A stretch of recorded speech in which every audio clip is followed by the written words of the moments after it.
Assalamualaikum warahmatullahi wabarakatuh. Balik lagi bersama channelku ini. Tentunya channel yang selalu membawakan alur cerita sinetron buku harian seorang istri di setiap harinya. Namun kali ini Bang Mimin akan membawakan alur cerita di episode spesial. Langsung saja ke ceritanya.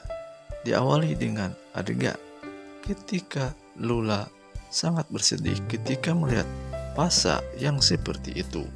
Bahkan sampai saat ini sakitnya pun belum sembuh, tidak sesuai dengan yang diharapkan oleh Lula.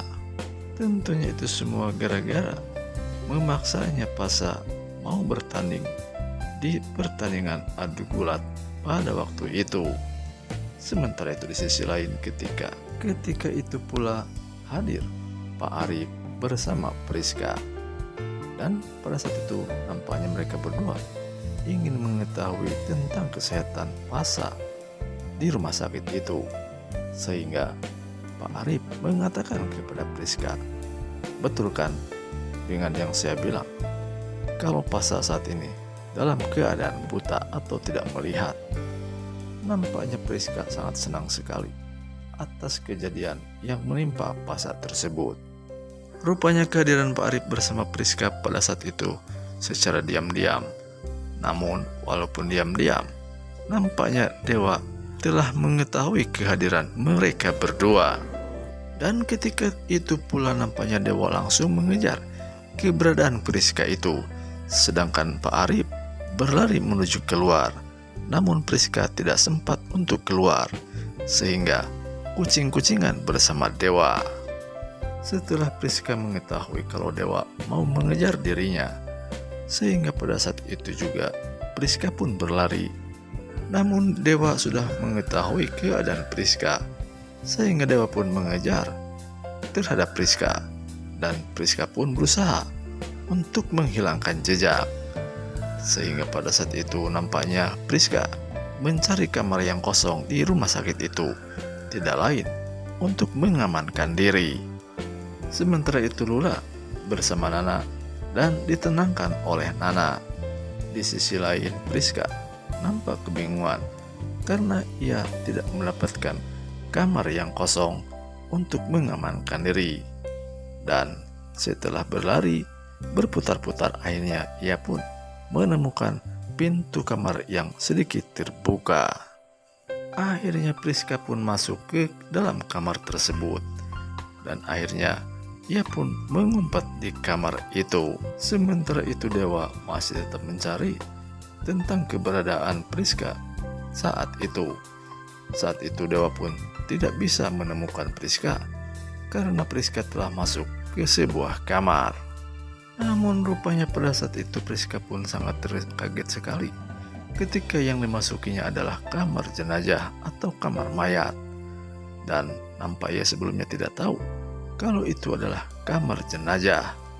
Dan Priska pun berusaha untuk menarik selimut yang ada di kamar itu.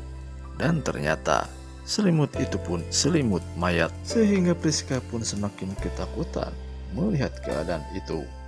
Nampak ia sangat tidak berdaya. Dan ia pun bingung, jika keluar pasti ketahuan sama Dewa. Jika terus di dalam, ia nampak ketakutan. Karena tentunya yang ada di dalam adalah para mayat-mayat. Nampaknya pada saat itu Dewa pun sudah tidak ada di tempat itu atau agak jauh dari tempat itu. Sehingga pada saat itu pula Priska berteriak. Di dalam teriakannya rupanya terdengar oleh Pak Arif. Sehingga pada saat itu Pak Arif pun menghampiri Priska di kamar mayat itu. Kemudian Pak Arif mencoba untuk masuk ke dalam kamar itu. Akhirnya Priska pun mulai tenang karena ada Pak Arif menghampirinya. Dan saat itu juga Pak Arif membawa Priska keluar dan kabur dari rumah sakit itu. Namun pada saat itu Pak Arif pun mengatakan kepada Priska kalau ia nunggu di mobil. Selanjutnya Priska akan menyusul ke mobilnya Pak Arif.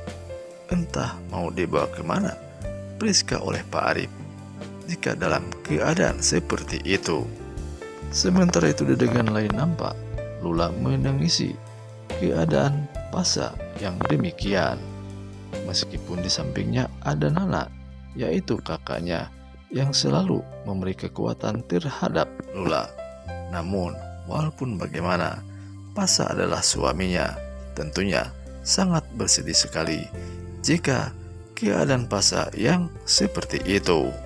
Akhirnya Lula pun tidak bisa menahan derai air mata yang ia rasakan di saat-saat seperti ini.